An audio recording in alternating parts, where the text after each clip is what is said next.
एक कमाल की बात है।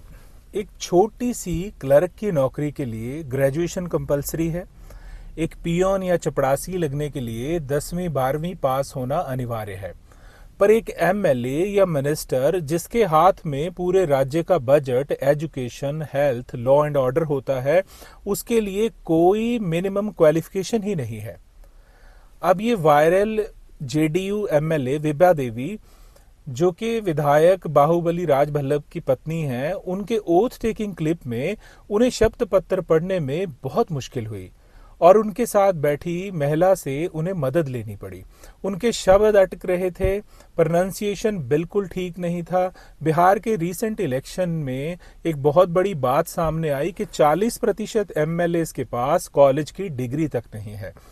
कुछ 5वीं, कुछ 10वीं पास हैं, कुछ सिर्फ लिटरेट हैं, यानी कि सिर्फ साइन करना आता है और कुछ नहीं आता। सोचिए, जिनके हाथ में एजुकेशन, गवर्नेंस और पब्लिक पॉलिसी डिसाइड करने की जिम्मेदारी है, वही लोग खुद एजुकेशन पर ही जीरो क्वालिफिकेशन के साथ बैठे हों।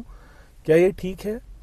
भारतीय संविधान के आर्टिकल 84 एंड 173 के मुताबिक एमएलएज या एमपीज के पास सिर्फ इतना लिखा है कि वो भारत के नागरिक हों, उनकी एज 25 और 30 हो, डिस्क्वालीफाइड ना हो, पर एजुकेशन के नाम पर कुछ भी नहीं लिखा कि उनकी पढ़ाई लिखाई कितनी होनी चाहिए। पर सवाल ये है कि अगर एक ड्राइवर के लिए लाइसेंस जरूरी है, एक टीचर के लिए डिग्री जरूरी है, एक क्लर्क के लिए ग्रेजुएशन होना जरूरी है, तो 140 करोड़ लोगों का भविष्य बिना मिनिमम क्वालिफिकेशन वाले लोगों के हवाले करना क्या ठीक है?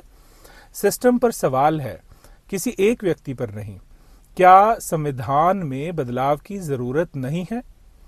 खास तौर पे इस मामले में अगर पियोन को पढ़ना लिखना जरूरी है, तो क्या देश चलाने वालों के लिए कोई minimum education, basic competency test या क्वालिफिकेशन मैंडेटरी नहीं होना चाहिए? सिस्टम अपग्रेड नहीं होगा तो डिसीजंस डाउनग्रेड होते रहेंगे। बाय द वे, मैं पंजाब से हूं और पंजाब में सबसे qualified MLA doctor Mohammad Jamil उर रहमान एमएलए मलेरकोटला हैं, जो पीएचडी होल्डर हैं, और doctor Charanjit Singh MLA Shri Chamkaur Sahib MBBS MD हैं। अब कमेंट करके बताइए कि आज देश में सबसे कम पढ़े लिखे कौन से नेता हैं जिनके पास जिम्मेदारी बहुत बड़ी है।